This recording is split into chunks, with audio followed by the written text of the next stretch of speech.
વિદ્યાર્થી મિત્રો, દિવાળીની શુભકામનાઓ. અને હવે ફરી પાછા આપણે મળીએ છીએ. પ્રશ્નપત્ર 11 માહિમ ચીખાડી. જ્યાં આવીને અટકેલા ત્યાં થોડુંક રિકેપ કરી લઉં કે ભાઈ, સામુની સરખામણીએ ચંદર એ જયને બહુ ગમી ગયો હતો. સામુ ઝૂંપડીમાં દાખલ થયો અને ગમે તેમ બોલવા લાગ્યો. જે આવ્યું તેનાથી જયને જુડી નાખી, એને મારી, પુષ્કળ મારી. ગાંડી, છીનાર, રાંડ, કૂતરી, હરામખોર એવા શબ્દો એ બોલવા લાગ્યો. તમે જુઓ, આ ભાષા શૈલીની પણ વાત અહીંયા આવે છે કે ભાઈ પ્રજા જ એવી છે, લોકો જ એવા છે, તો એ પ્રકારની ભાષા આ સર્જક પ્રયોજે છે. એ ગમે તેમ બોલવા લાગ્યો. જયને પણ થોડીક હિંમત આવી, કારણ કે એ પણ હવે એવા રસ્તે ચડી ગઈ છે, એટલે એને થોડીક હિંમત આવી અને એ પણ ગમે તેમ બોલવા લાગી. પછી સામુની સામે ગમે તેમ એ પણ બોલવા લાગી. સામુ થાકી ગયો હતો, કારણ કે એણે દારૂ પીધો હતો અને લથડિયા ખાઈને પડ્યો. ત્યારે જયા એના પર થૂકીને એ ઝૂંપડીની બહાર નીકળી ગઈ. અહીંયા સુધી આપણે આવેલા અને હવે આજે આગળ જઈ લઈએ. બીજે દિવસે સામુ જેમ ચંદનની રાહ જોતો હતો તેમ જયા પણ ચંદનની રાહ જોતી હતી. સામુ પણ ટેવાઈ ગયો.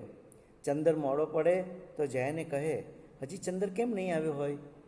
સામુએ 1 નંબરનો દારૂ પીવો હતો તો ચંદર સાથે પિક્ચર જોવા પણ જવું હતું, પણ ચંદર આવ્યો નહોતો. ચંદરની જગ્યાએ ગંગા આવી ગઈ. ચંદરની રાહ જોતો હતો, જેની રાહ જોતો તે ન આવ્યો, અને જેની રાહ નહોતા જોતા એવી ગંગા એટલે કે જયાની મા આવી ગઈ. મા દીકરી વચ્ચે ખાસો વાર્તાલાપ ચાલ્યો. જયાએ સાથે આવવાની ના પાડી દીધી. ગંગાને જયાને લેવા માટે આવેલી, પણ જયાએ તો ના પાડી દીધી કે હું તારી સાથે નહીં આવું, અને અહીંથી જતા રહેવા કહ્યું અને કહ્યું કે મા તું અહીંથી જતી રહે. ચંદન ન આવ્યો. સામુ તપાસ કરવા ગયો તો ખબર પડી કે વિરાર ફાસ્ટ નીચે એણે પડતું મેલ્યું હતું, એ મરી ગયો હતો.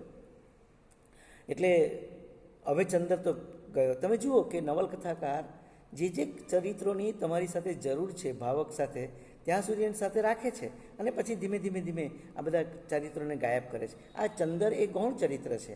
જ્યાં સુધી એની જરૂર હતી ત્યાં સુધી લેખકે તમારી સાથે રાખ્યા અને ચંદર મૃત્યુ પામ્યો. ફાસ્ટ નીચે એણે પડતું મેળ્યું.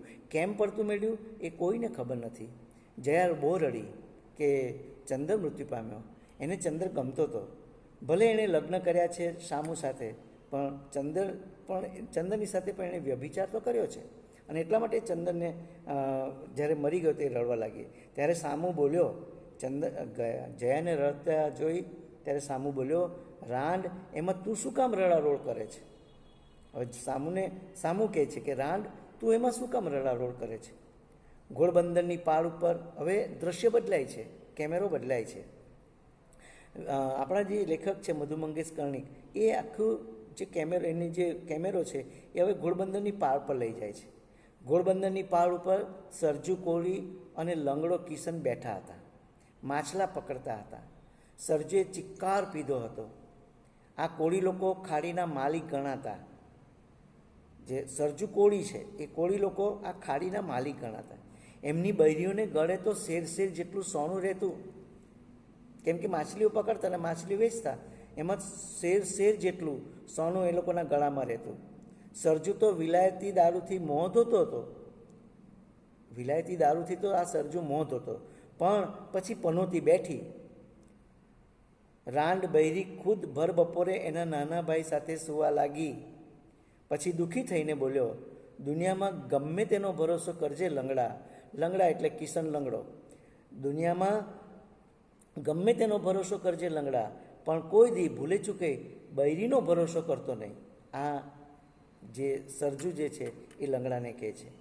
કિશનને પોતાની છોકરી જયા યાદ આવી.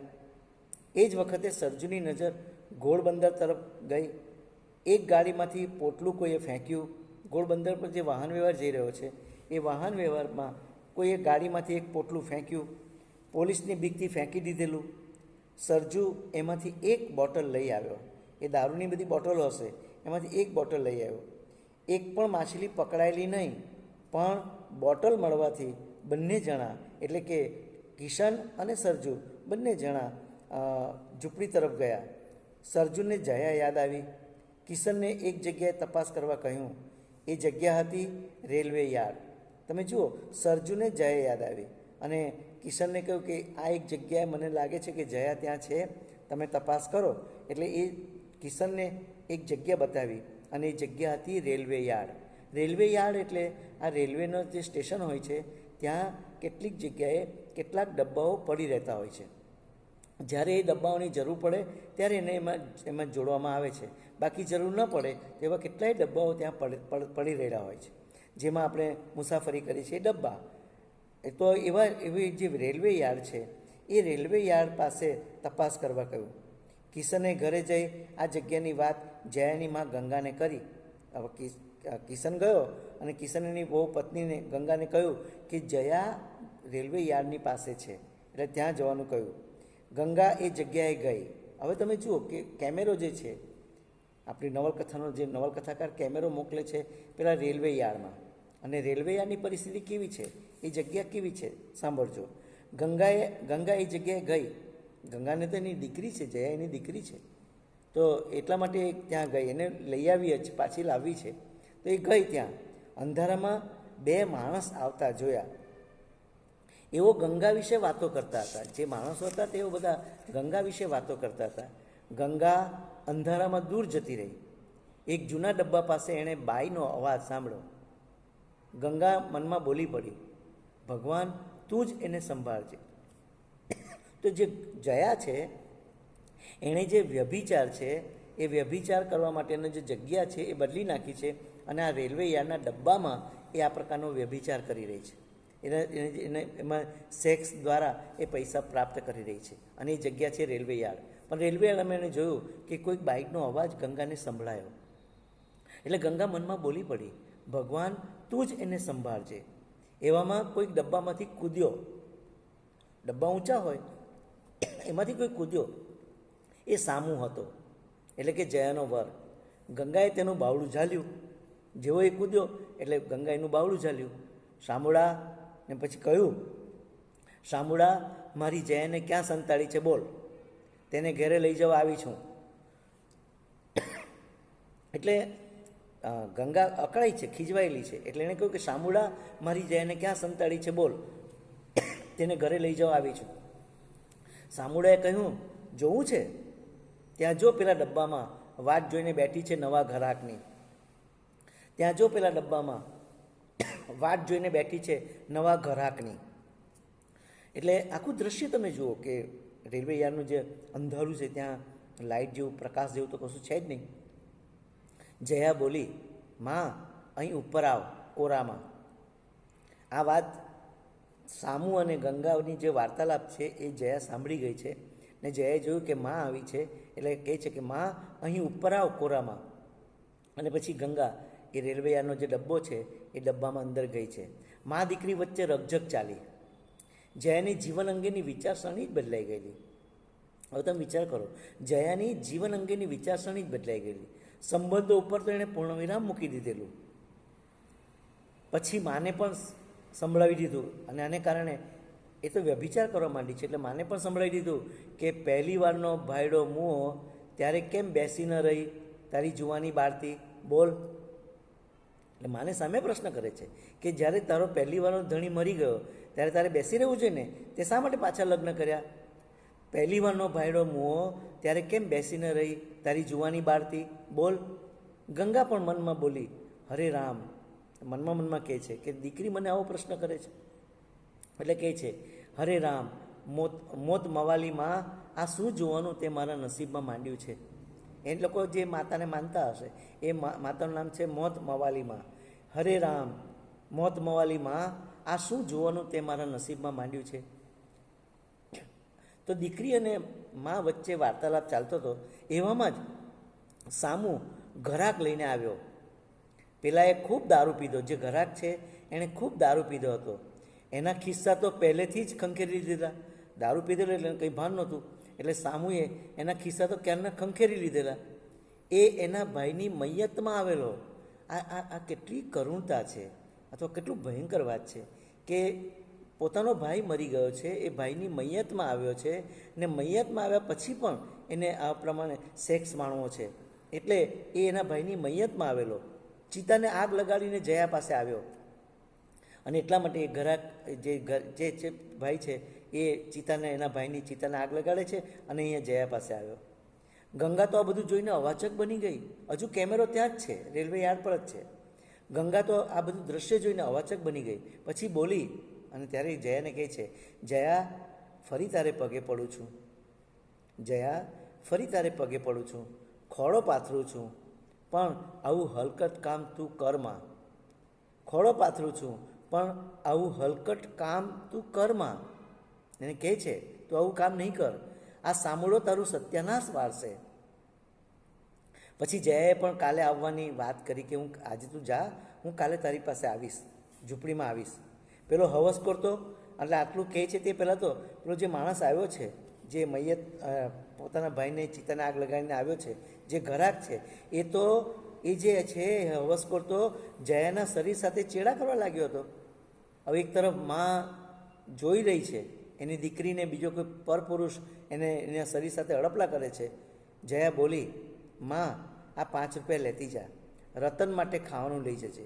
એની નાની બહેન છે રતન, એ રતન માટે ખાવાનું લઈ જજે. ત્યારે ગંગા બોલી, જા જા, તું જ ભોગવ તારા પાપના ફળ, કીડા પડશે તારા શરીરમાં, રગતપિત્ત થશે, રગતપિત્ત તને. રગતપિત્ત એટલે રક્તપિત્ત. રગતપિત્ત થશે, રગતપિત્ત તને. કોણ જાણે કયા ભાવમાં પાપ કર્યા હશે કે તારા જેવી રાંડ મારા પેટે જન્મી. અને ત્યાંથી ગુસ્સામાં ને ગુસ્સામાં ગંગા ત્યાંથી નીકળી પડી.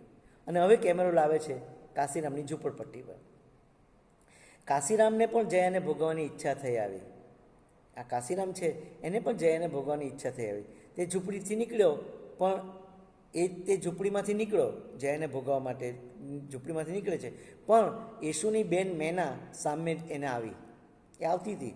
એ યેશુ એ કાશીરામની પત્ની છે, એટલે એ પત્નીની જે બેન છે મેના, એ સામે આવી, રડવા લાગી. મેના રડવા લાગી. બહેનના બાળક માટે જબલું, ટોપી સીવી રાખેલા. હવે એ કોને પહેરાવશે? કારણ કે લાત મારી મારીને તો આ કાશીરામે યેશુને મારી નાખી છે, યેશુ તો મૃત્યુ પામી છે. તો હવે એના બાળક માટે એણે જબલા બનાવેલા, એ જબલું લઈને આવેલી, ટોપી સીવી રાખેલા, હવે કોને પહેરાવશે? માટે એ રડી રહી છે. કાશીરામ બોલ્યો, અને ત્યારે કાશીરામ બોલે છે, કહે છે, છોકરું મર્યું જ કોનું ને રડે છે કોણ? છોકરું મર્યું જ કોનું ને રડે જ કોણ? પણ સાસુએ વહુનો પક્ષ લીધો. હજુ આવશે, યેશુ મૃત્યુ પામવાની છે તો વાત હવે ઘટના આવવાની છે. પણ યેશુએ બાળકને જન્મ આપેલો, હોસ્પિટલમાં જ એ બાળક મૃત્યુ પામ્યું, અને આવી યેશુને એ લોકો દવાખાનેથી ઘરે લઈ આવ્યા છે, અને જયા મેના એને મળવા માટે આવી છે. તો તે વખતે પેલો કાશીરામ બોલ્યો, છોકરું મર્યું જ કોનું ને રડે જ કોણ? પણ સાસુએ વહુનો પક્ષ લીધો, કાશીરામની માએ યેશુનો પક્ષ લીધો. એવામાં ઢોલ વગાડતા હિજડા આવ્યા. આ એક આપણા ત્યાં પણ આ પરિસ્થિતિ છે. બાળક જન્મે છે તો પેલા હિજડા, નપુંસક લિંગ જે કહીએ, એ હિજડા આવ્યા. એક હિજડો બોલ્યો અને એમાંથી એક હિજડો બોલી પડે છે, બાય બચ્ચા હે ને અંદર, લે આવશે બહાર.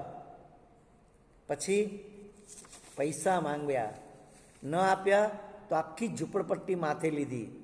ગમે તે લોકો બોલે. દાદુ મિયાએ સમજાવ્યા તો પણ ન માન્યા. કાશીરામે તો ભીડનો લાભ લઈ, કાશીરામ તો એવું કર્યું કે ભીડનો લાભ લઈને અલોપ થઈ ગયો. બધા ભેગા થઈ ગયા, હિજડા ગમે તેમ બોલવા માંડ્યા. ત્યારે ખુદ બાપ, આ દીકરાનો બાપ, જે દીકરો મરી ગયો છે એનો બાપ કાશીરામ તો ભીડનો લાભ લઈને અલોપ થઈ ગયો. યેશુએ, સરજુએ સમજાવ્યા તો પણ તેઓ નાચતા જ રહ્યા. બસ ગમે તેમ બોલવા માંડ્યા અને નાચતા જ રહ્યા.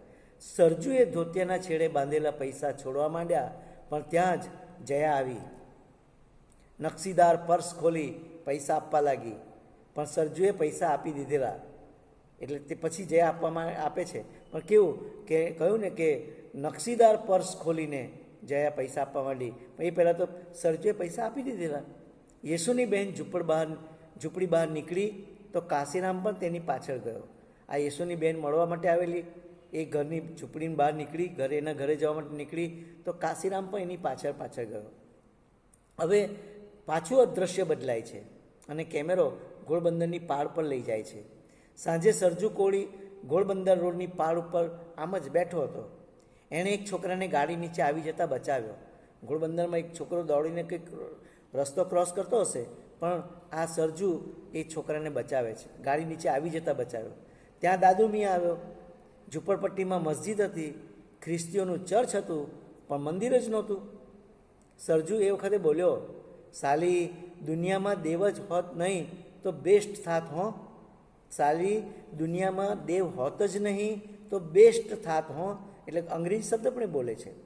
સરજુને આ ઝૂંપડીપટ્ટીમાં બે જ વ્યક્તિ શરીફ લાગતા, એક દાદુ મિયા અને બીજી ગંગા. સારું હતું કે ઝૂંપડપટ્ટીમાં મંદિર નથી, બાકી દેવ પણ મંદિર છોડીને ભાગી ગયો હોત. એટલા વિચિત્ર પ્રકારના લોકો આ ઝૂંપડપટ્ટીમાં રહે છે કે બાકી દેવ પણ મંદિર છોડીને ભાગી ગયો હોત. સરજુ ખીજવાઈને બોલ્યો, આ સામેના કસાઈખાનામાં લઈ જઈને સાલા બધા જુવાનીઓની ખસી કરી નાખવી જોઈએ. પછી દાદુમીને પણ એના ઘરે આવેલી રોશન વિશે ચેતવ્યો અને દાદુમીને પણ કહ્યું કે તારા ઘરે તારા ભાઈની દીકરી રોશન આવી છે ને, તો જરાક ચેતતો રહેજે. એટલે રોશન વિશે પણ ચેતવ્યો. હવે કાશીરામની બૈરી યેસુ હજી સારી થઈ નહોતી. ગરડીમાં જેને ત્યાં વાસણ માંજવા જતી ત્યાંથી વધેલું લેતી આવતી. કાશીરામ તો ધારાવીમાં રહેતી એની સાડી પેલી જે મેના છે એને ત્યાં પડી રહેતો. ગંગા અને સકીના યેસુની સંભાળ માટે આવતા.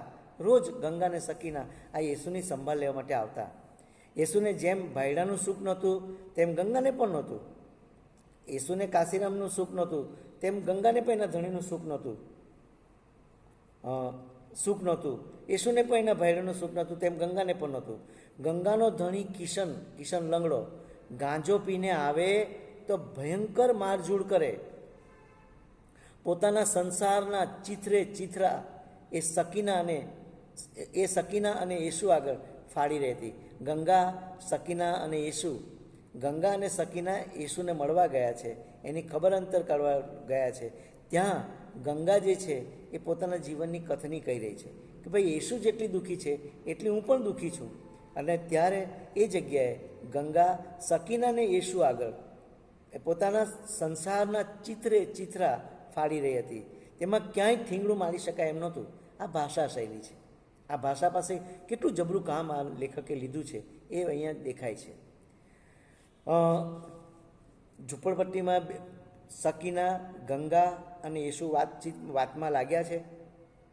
ત્યાં જ સ્કૂલ અને માસ્તરની વાત નીકળતા જ યેસુમાં જીવ આવ્યો. જે પલંગમાં સૂતેલી છે, પણ આ ગંગા અને સકીના પેલા શિક્ષકની વાત, સ્કૂલની વાત કરે છે, ત્યાં જ યેસુમાં જીવ આવ્યો. એ તો બેઠી થઈ ગઈ. એનું કહેવું હતું કે આ છોકરા સ્કૂલનું મોં કેદી જોવા પામશે, એના કાનમાં માસ્તરના 4 સારા બોલ ક્યારે પડશે. એવામાં કાશીરામ આવ્યો. તે ગંગા અને સકીના પર ઘુરક્યો. તમે સીધને દવા પાણી કરો છો. ખીજવાયો અને બોલે છે કે તમે સીધને દવા પાણી કરો છો. આ રાંડના 6 મરે, કાલ મરતી હોય તો આજ. જેના છોકરા જીવે નહીં એવી બાયડીને ઘરમાં રાખીને રાશનનું અનાજ નકામું શું કામ બગાડવું. આમ કહીને દવાની બાટલીને લાત મારી. યેસુની જે દવાની બોટલ છે એને લાત મારે છે અને ઉડાડી દૂર ફેંકી દીધી. પછી યેસુ એને બોલે છે, કહે છે, શાંતિજીને સમજાવે છે, તો 3 લાત તો યેસુને મારી દીધી. યેસુ પથારીમાં પડી ડોક તૂટી ગયેલી કુકડીની જેમ તરફડવા લાગી. આખું જે સજીવારોપણ જે અલંકાર છે, મેં કહ્યું કે કેટલી અદ્ભુત વાત કરે છે કે ભાઈ આ યેસુને જ્યારે પેલો કાશીરામ લાત મારે છે તો યેસુ પથારીમાં પડી ડોક તૂટી ગયેલી કુકડી એટલે મરઘીની જેમ તરફડવા લાગી. એને ચીસ પાડી, એણે જોરથી ચીસ પાડી. સકીના અને ગંગા દોડી આવ્યા. જેને કાશીરામ ખીજવાયેલો ઘરે જતા રહેલા એ જ સકીના અને ગંગા દોડી આવ્યા. વાસુ બિચારો માં કરવા લાગ્યો તો તેને પણ એક તમાચો ચોડી દીધો કાશીરામે. કાશીરામની માં કામ ઉપર ગઈ હતી, તે આવી લાગી, ખીજવાય અને પોતાના દીકરા કાશીરામ પર ખીજવાય છે. અરે શૈતાન, આના કરતાં તો એનો જીવ લઈ લે ને. આમ મારઝૂડ નહીં કરે તોય હવે આ કાંઈ જાજાદી જોવાની નથી. સીધને પાપનો પોટલો બાંધ જ. દાદુ પણ ત્યાં દોડી આવ્યો. કાશીરામે દાદુ મિયા આગળ પોતાની વેદના ઠાલવી. હવે કાશીરામે કેમ યેસુને મારી હશે એનું નિરાકરણ તમને આ દાદુ મિયા અને કાશીરામની વાર્તાલાપમાં તમને મળી જશે.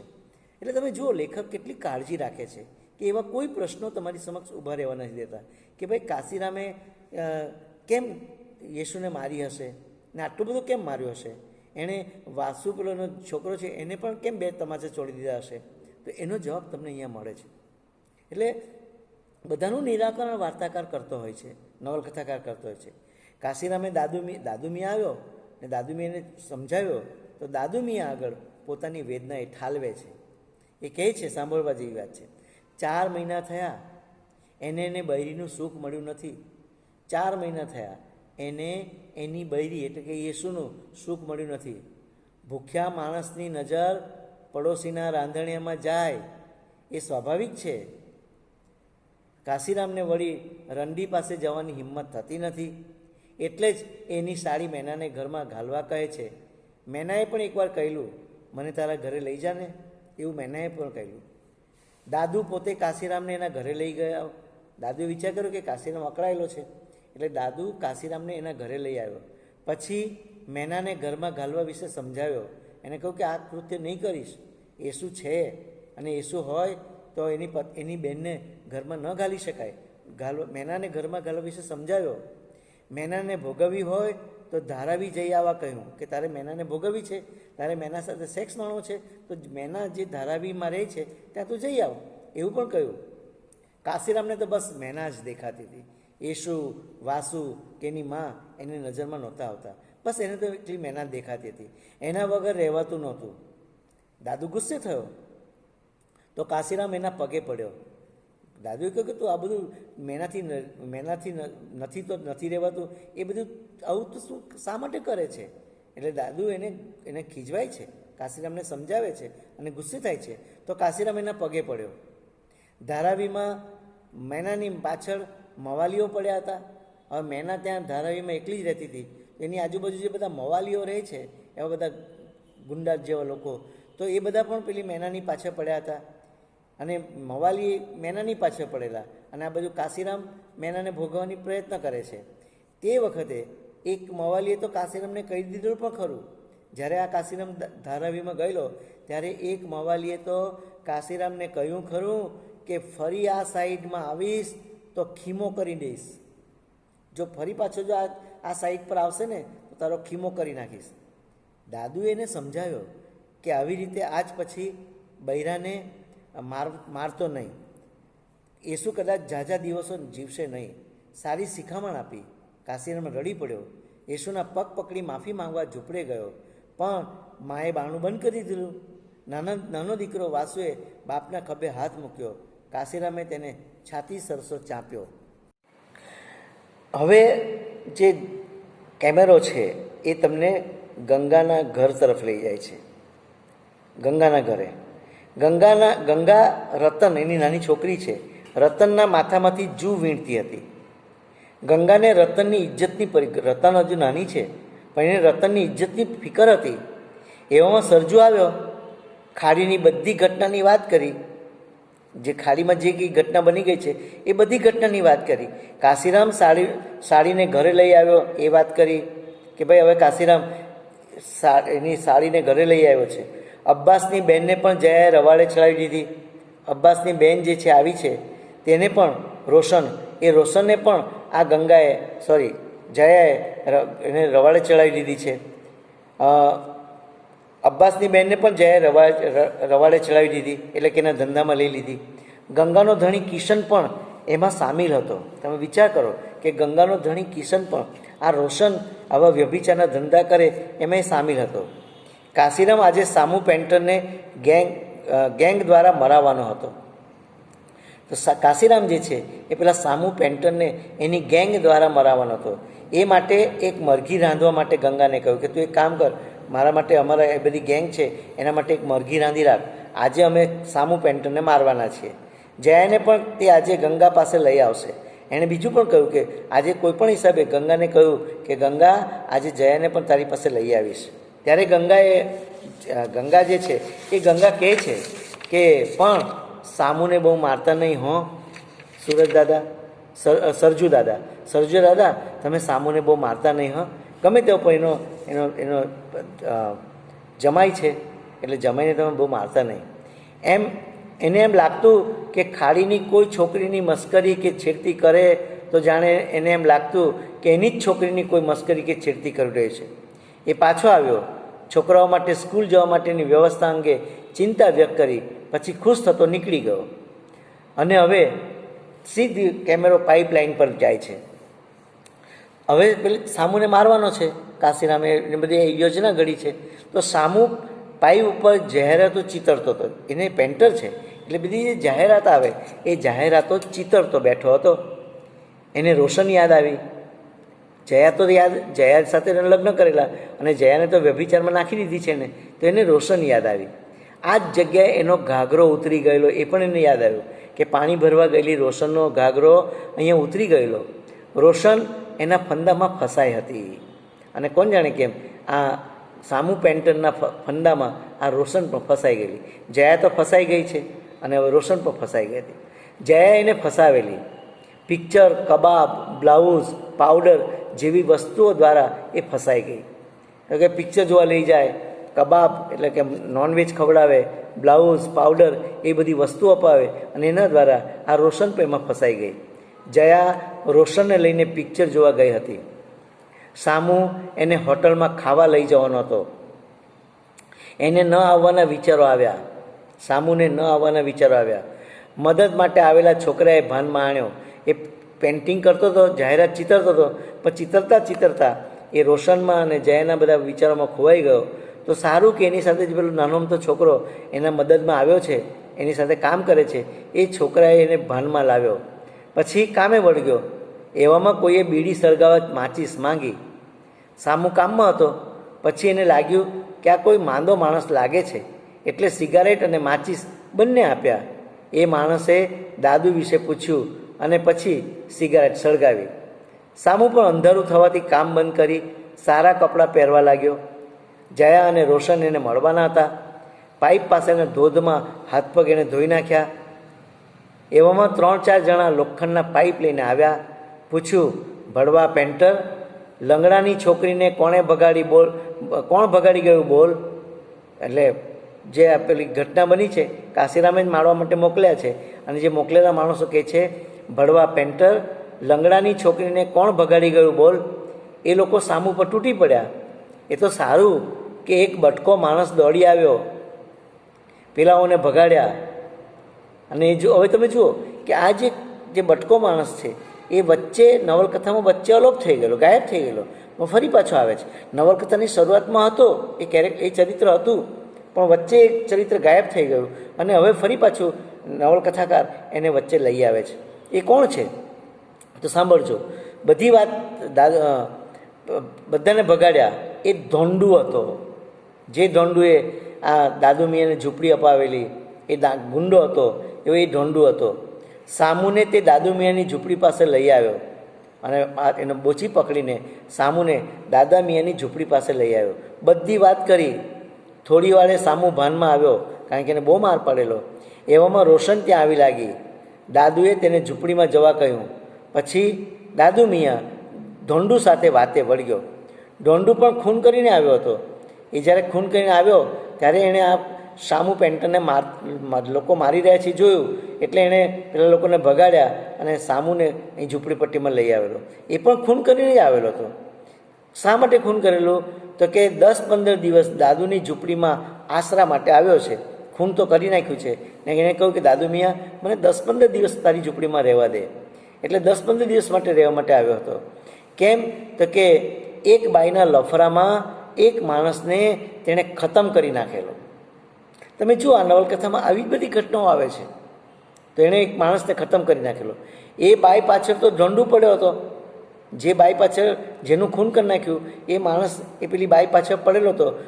એ માણસને ખબર નહીં કે ધોંડુ એની પાછળ પડ્યો છે. તો જે બાઈ પાછળ ઢોંડુ પડ્યો છે એમાં બીજો કોઈ માણસ આવીને એની પાછળ પડે એ ચલવી ન લે, એટલે એનું ખૂન કરી નાખ્યું. અને એક બાઈના લફરામાં એક માણસને એણે ખતમ કરી નાખેલો. એ બાઈ પાછળ તો ઢોંડુ પડ્યો હતો. પેલો વચમાં આવ્યો, એને ઢોંડુએ ચેતવેલો કે તું અહીંથી હવે જતો રહે અહીંયાથી. ચેતવેલો પણ પેલો માન્યો નહીં. તો છરી હુલાવી દીધી, એના પેટમાં છરી મારી દીધી. પછી ભાગ્યો તો સામુને માર ખાતો જોયો, ત્યાંથી ખૂન કરીને ભાગતો હતો, ભાગીને આ બાજુ આવ્યો તો અહીંયા સામુને માર ખાતો જોયો, એટલે એણે સામુને બચાવ્યો. એની પાસેની જે વસ્તુ હતી તે વેચવા દાદુને કહ્યું. એ તો એની ધંડુ પાસે જે વસ્તુ હતી એણે કહ્યું દાદુને કે આ બધી વસ્તુ વેચી દેજે. બંને જણા ખાવા બેઠા. આ બાજુ સરજુ અને લંગડા કિશન વચ્ચે બોલાચાલી થઈ. કિશનનો છોકરો ભીખો પણ વચ્ચે પડ્યો.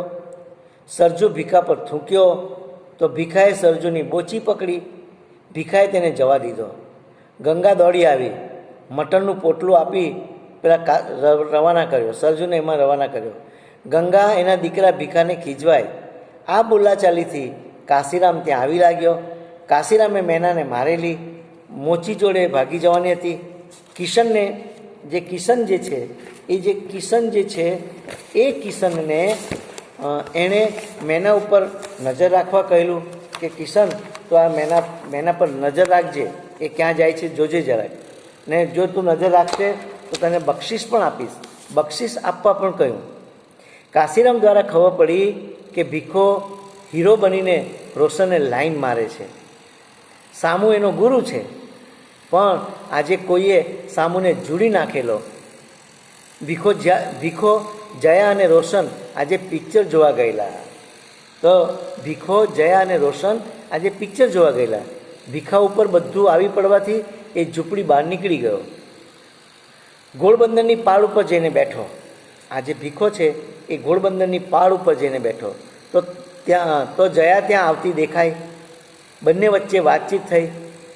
ભાઈ અને બહેન વચ્ચે વાતચીત થાય છે. સરજુ અને કાશીરામની વાત કરી. જયા પાસે 5 રૂપિયા માંગ્યા તો 2ની નોટ જ આપી. પછી જયાએ આ ધંધો મુંબઈ જઈને કરવા વિચાર્યો. જયાએ ભીખાને કહ્યું કે જે હું આ રેલવે યાર્ડમાં બધે ધંધો કરું છું, હવે આપણે એક કામ કરીએ, તું જો મદદ કરતો હોય તો મારે મુંબઈ જઈને, શહેરમાં જઈને આ ધંધો કરવો છે. એમાં ભીખો સાથ આપે તો સારું. એમાં ભીખો જો સાથ આપે તો મારે ધંધો કરવો છે. આજે વ્યભિચારનો ધંધો એક કરવો છે. જેમ હમણાં સામુ આપે છે તેમ, હમણાં સામુ એને ધંધામાં સપોર્ટ કરે છે તેમ ભીખાએ સપોર્ટ કરવાનો. ભીખાએ ગ્રાહક લાવી આપવાના. ભીખાને આ વાત ન રૂચી. જયા તો એની બેન થાય, પણ જયાનું કહેવું હતું કે સામુ સાથે જયાને ભગાડવામાં ભીખાનો પણ હાથ હતો. પછી જયાએ ભીખાનું રોશન સાથે ગોઠવી આપવાનું વચન આપ્યું. તો ભીખો માની ગયો કે તને રોશન સાથે તારું ગોઠવી આપીશ, પણ તારે મને આ પ્રમાણે ગ્રાહક શોધી આપવાના, તારે મારા ધંધામાં સામેલ થવાનું. અને એટલા માટે ભીખો માની ગયો. કેમ માની ગયો? તો કે રોશન સાથે ગોઠવી આપવાનું વચન આ જયા આપે છે માટે માની ગયો. અને હવે એક નવું ચરિત્ર નવલકથામાં ઉમેરાય છે. નવલકથાકાર આ ચરિત્ર લાવે છે. ક્યાં સુધી તમારી સાથે રાખશે એ હવે તમારે જોવાનું છે. એ તમારી સાથે ક્યાં સુધી રહેશે. પણ એક નવું ચરિત્ર, જે ગૌણ ચરિત્ર છે એ હવે આવે છે. અને ચરિત્ર છે, હવે સાંભળજો. હમણાં આ ખાડીમાં એક વાયોલિનવાળો દેખાતો. જે પેલો વાયોલિન વગાડે એવો વાયોલિનવાળો દેખાતો હતો. રખડ્યા કરતો. લોકો પૈસા ફેંકતા પણ કોઈ ફિકર નહીં. એ વાયોલિન વગાડતો, એક જગ્યાએ ઊભો રહીને આંખ બંધ કરીને વાયોલિન વગાડતો, તો જતા આવતા લોકો એના પૈસા ફેંકતા. એનું ગીત સાંભળીને પૈસા ફેંકતા, પણ એને કોઈ ફિકર નહીં. આંખ બંધ કરી વાયોલિન વગાડ્યા કરતો. પછી વાયોલિન પેટીમાં મૂકી સામે પડેલા પૈસા લઈને ચાલવા માંડતો. આ એની દૈનિક ક્રિયા હતી. ઘોડબંદર પર બેસીને વાયોલિન વગાડતો તો શ્રીમંત મોટરવાળા પણ ઊભા રહી જતા. આ ઘોડબંદર જે રસ્તો છે એ રસ્તા પર જઈને જ્યારે વાયોલિન વગાડતો ને તો મોટી મોટી મોંઘી ગાડીવાળા, મોટરવાળા લોકો પણ ત્યાં ઊભા રહી જતા અને એને પૈસા આપતા. હમણાં તે ખાડીના લોકોની વાતનો વિષય બની ગયો હતો. આ વાયોલિનવાળો જે છે એ પહેલી વાર ખાડીમાં આવ્યો છે, અને ખાડીમાં આવવાને કારણે જે ખાડીના લોકો છે એ લોકોની વાતનો વિષય આ વાયોલિનવાળો બની ગયો. અત્યારે પણ ઊંચા પથ્થર પર બેસીને વાયોલિન વગાડતો હતો. એની પાછળ રતન, સાહેબુ, અબ્બાસ, વાસુ અને બીજા નાના છોકરાઓ પણ હતા. વાયોલિનવાળાએ 4 આનાના ચણા વેચી આપ્યા. જે નાના નાના છોકરા હતા તેની પાસે 4 આનાના ચણા હતા, એ બધા નાના નાના છોકરાને વેચી આપ્યા. એવો દિલદારી હતો. એવામાં સરજુ કોળી ત્યાં આવી લાગ્યો. સરજુ કોળી ત્યાં આવે છે. બંને વચ્ચે કમાણી અંગે વાતચીત થઈ. વાયોલિનવાળો અને સરજુ કોળી વચ્ચે કમાણી અંગે વાતચીત થઈ. એ કહે છે, ત્યારે વાયોલિનવાળો કહે છે, એ સિનેમામાં હતો ત્યારે 500 રૂપિયા લેતો હતો. એ સિનેમામાં જ્યારે સંગીત વગાડતો હતો ત્યારે 500 રૂપિયા લેતો. ઘર હતું, કેસર હતી. આ એક ચરિત્ર યાદ રાખજો. ઘર હતું, કેસર હતી. પણ તમે જોજો, આ ચરિત્ર એકાદ વખત તમારું નામ સાંભળવા મળશે, પછી તો એ ચરિત્ર પણ અલોપ થઈ જશે. ધીમે ધીમે આ બધા ચરિત્રો અલોપ થતા જશે. જેમ જેમ નવલકથા વિરામ પામવાની દિશામાં જશે, તેમ તેમ બધા ચરિત્રો, જે ગૌણ ચરિત્રો છે, એ તમારાથી દૂર થતા જશે. મૂળ વાત એ છે કે એ 500 રૂપિયા તો એ લેતો હતો. વાયોલિન વગાડવાના પિક્ચરમાં જ્યારે વાયોલિન વગાડતો ત્યારે 500 રૂપિયા લેતો. એનું ઘર હતું. અરે, એની એક પ્રેમિકા હતી, એનું નામ કેસર હતી. પણ હવે કંઈ રહ્યું નથી. સરજુએ એને કહ્યું કે તું એક કામ કર, આ છોકરાઓને સ્કૂલમાં લઈ જઈ ભણાવવાનું કામ સરજુ એને સોંપ્યું કે તું એક કામ કર, આ ઝૂંપડીમાં જેટલા નાના નાના બાળકો છે એ બાળકોને તું સ્કૂલે લઈ જા અને સ્કૂલે લઈ જઈને ભણાવવાનું કામ તું કર. ઊંચી જાતનો પીવા પણ આપવા કહ્યું. જો તું આ કામ કરશે તો તને ઊંચી જાતનો દારૂ તને પીવા માટે આપીશ. વાયોલિનવાળો પણ ટાંકી ફૂલ હોય અને કેસર યાદ કરી વગાડે તો બધું જ ભૂલી જાય. ટાંકી ફૂલ હોય એટલે એણે પુષ્કળ દારૂ પીધો હોય અને પછી એવામાં કેસર યાદ આવી જાય તો પછી જોવાનું જ નહીં. તો પછી જાત જાતના ગીતો એ વાયોલિનમાં વગાડતો, બધું જ ભૂલી જતો. જોકે કેટલાક સાંભળનારા એવા પણ હતા કે પડેલા પૈસા પણ લઈ જતા. કેટલાક એવા લોકો પણ હતા કે એના જે પૈસા છે એ પૈસા પણ લઈ જતા. આ ખાડી જેવી છે. આવતીકાલે છોકરાઓને ભણાવવા આવવાનું કહીને એ જતો ગયો. વાયોલિનવાળાએ કહ્યું કે હું કાલે આપણી ઝૂંપડીના બાળકોને ભણાવવા માટે લઈ જઈશ. અને હવે ખાડી તરફ આખો કેમેરો, જે માહિમની ખાડી છે એ તરફ કેમેરો લેખક લઈ જાય છે. સાંજે આખા દિવસ દરમિયાન સવારે બધી ઝૂંપડપટ્ટીના લોકો, સ્ત્રી અને પુરુષો કામે જતા રહેતા, પણ સાંજે બધા પાછા ફરતા. એટલે સાંજે ખાડી જીવંત બની જતી. બોમલા શેકાય, એવી એક પ્રકારની માછલી શેકાય, ફકીર આવે, ઝૂંપડીમાં બોલાચાલી તો સામાન્ય.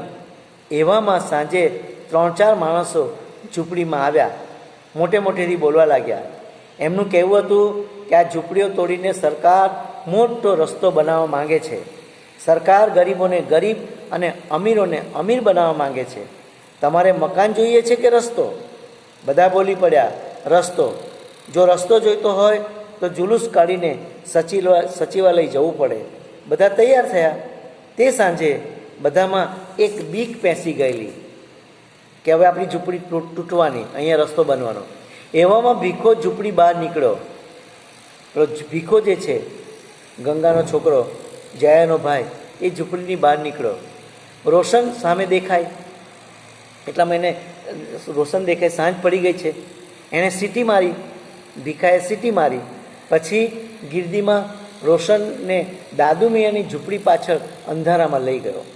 અંધારું થઈ ગયું છે તો એ જ રોશનને દાદુ મિયાની, એટલે કે રોશનના કાકાની ઝૂંપડી પાછળ અંધારામાં લઈ ગયો. ચુંબનો કરી છાતી પર હાથ ફેરવવા લાગ્યો. રોશનને ચુંબનો કરી અને રોશનની છાતી પર હાથ ફેરવવા લાગ્યો. ત્યાં જ જિંદાબાદની ઘોષણા થઈ. કોઈ બધા નારા બોલવા માંડ્યા, જિંદાબાદ જિંદાબાદ, એની ઘોષણા થઈ. રોશને ભીખાને દૂર હરસેલી દીધો. જેને ચુંબન કરવા માટે આવેલો તેને દૂર હરસેલી દીધો. ભીખો જયાની સાથે કામ કરવા મુંબઈ જવા તૈયાર થયો. તે ઉત્સાહમાં હતો. અને હવે તમને લઈ જાય છે જે માહિમ જે છે સ્ટેશન જે છે એ સ્ટેશન ઉપરથી ભીખો જયાને મળવા જવાનો છે. તો આખું દ્રશ્ય ત્યાંનું છે. માહિમ સ્ટેશન ઉપર જયા ભીખાની રાહ જોતી તૈયાર થઈને ઊભી હતી કે ભીખાએ ગરાક સુધી લાવવાના છે. એટલે માહિમના સ્ટેશન ઉપર પેલી ભીખાની રાહ જોતી જયા તૈયાર ઊભી હતી. ગાડી આવી, તેમાં બેસી બોમ્બે ઉતરી ગયા બંને જણા. ગાડી આવી, તેમાં બંને બેસી ગયા અને બોમ્બે સેન્ટ્રલ કહીએ, બોમ્બે સ્ટેશન પર લોકો ઉતરી ગયા. ગિરદીમાં કોઈએ જયાને ધક્કો માર્યો. જયા અકળાઈ. ભીખો બોલ્યો, હવે ગાળ બોલે છે. હવે ગાળ મારાથી બોલી શકાય એવી નથી. અને ગાળ બોલીને કહે છે, શરીફ ઓર તુકો ધક્કા મારતા ક્યાં, ગુંડા કહી કા. ગાળ બોલ્યો અને પછી કહે છે, શરીફ ઓર તુકો ધક્કા મારતા ક્યાં, ગુંડા કહીકા.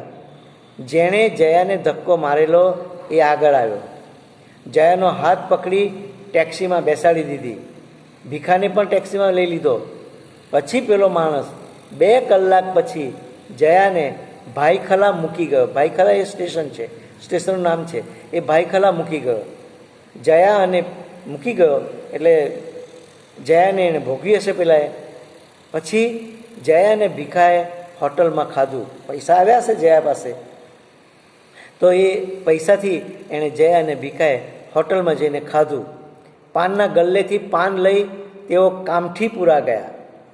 એટલે ગાડીમાં ટ્રામમાં બેસીને એ લોકો પાન ખાધું. પહેલાં તો હોટલમાં ખાધું, પાનના ગલ્લેથી પાન લીધું ને પાન ખાતા ખાતા એ લોકો કામઠીપુરા ગયા. ત્યાં જયા ઘરાક શોધતી હતી. જે જગ્યા છે કામઠીપુરા, ત્યાં જયા ઘરાક શોધતી હતી. ભીખો ફૂટપાથ પર ઊભો રહ્યો. ભીખો દૂર ફૂટપાથ પર ઊભો રહ્યો. ત્યાં જયા ઘરાક શોધતી એટલે ત્યાં એ ઊભો રહ્યો. ત્યાં તેના ખભે કોઈએ હાથ મૂક્યો. પછી દૂર લઈ જઈ ભીખાનો હાથ છાતી પર મૂક્યો. હવે કોઈ છોકરી હશે, એ છોકરીએ ભીખાના ખભા પર હાથ મૂક્યો. ભીખો ઓળખતો નથી એ છોકરીને. પછી એને અંધારામાં દૂર લઈ ગયો અને પછી દૂર લઈ જઈને ભીખાનો હાથ પકડીને એ છોકરીએ પોતાની છાતી પર મૂક્યો. ભીખો એની સાથે ન ગયો. આટલું કર્યા પછી પણ ભીખો એ છોકરી સાથે ન ગયો.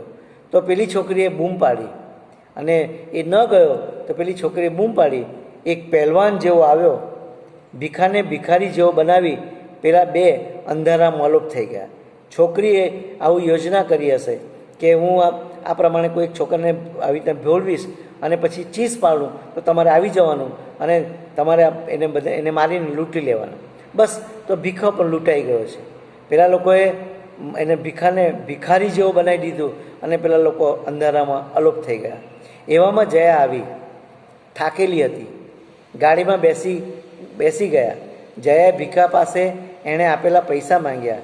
ભીખાએ બધી હકીકત કહી કે ભાઈ હમણાં તું મારી પાસે પૈસા માંગે છે પણ આવું થયું. બધી હકીકત કહી. જયા અકળાઈ ગઈ અને પછી બોલી, તારા હાથમાં માથું મૂક્યું તો તુંય ખાટકીની જેમ તેને કાપવા તૈયાર થયો. જો જયા કહે છે કે તારા હાથમાં માથું મૂક્યું તો તુંય ખાટકીની જેમ કાપવા તૈયાર થઈ ગયો છે. જયા ભીખાની વાત માનવા તૈયાર નહોતી, પણ વાત સાચી હતી કે અંધારામાં ભીખાના ખભા પર કોઈ હાથ મૂક્યો કોઈ છોકરીએ. પછી એ છોકરીએ ભીખાનો હાથ એની છાતી પર મૂકવા કહ્યું, છાતી પર લઈ ગઈ, પણ ભીખો તૈયાર ન થયો. એટલામાં એણે ચીસ પાડી તો એક પહેલવાન જેવો માણસ દોડી આવ્યો અને ભીખાને ખંખેરી લીધો. તો જયા ભીખાની વાત માનવા તૈયાર નહોતી. બાંદ્રા સ્ટેશન ઉપર ગાડી થોભી ત્યારે ભીખો ક્યારે ઉતરી ગયો તેની જયાને ખબર ન પડી. પેલો વાયોલિન, હવે પાછું દ્રશ્ય બદલાય છે અને દ્રશ્યમાં પેલો વાયોલિનવાળો ફરી પાછું ઝૂંપડપટ્ટીમાં આવે છે. તમે જુઓ, વાર્તાકાર આપણને ક્યાંથી ક્યાં લઈ જાય અને ક્યાં મૂકી દે છે અને ક્યાં છોડી દે છે, ક્યાં લઈ આવે છે અને ક્યાં છોડી દે છે. પેલો વાયોલિનવાળો સવારે આવી ગયો. સરજુએ ગંગાને બૂમ પાડી. લંગડો કિશન બહાર આવ્યો. બધા વચ્ચે વાતચીત થઈ.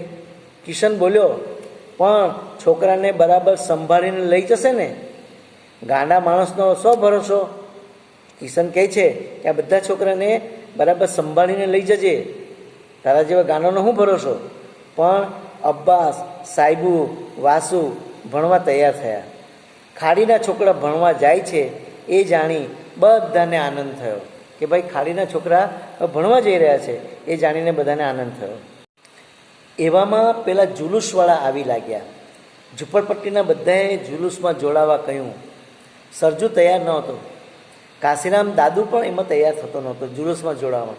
પણ સ્ટેશન વેગનમાંથી 4-5 જણા ઉતર્યા.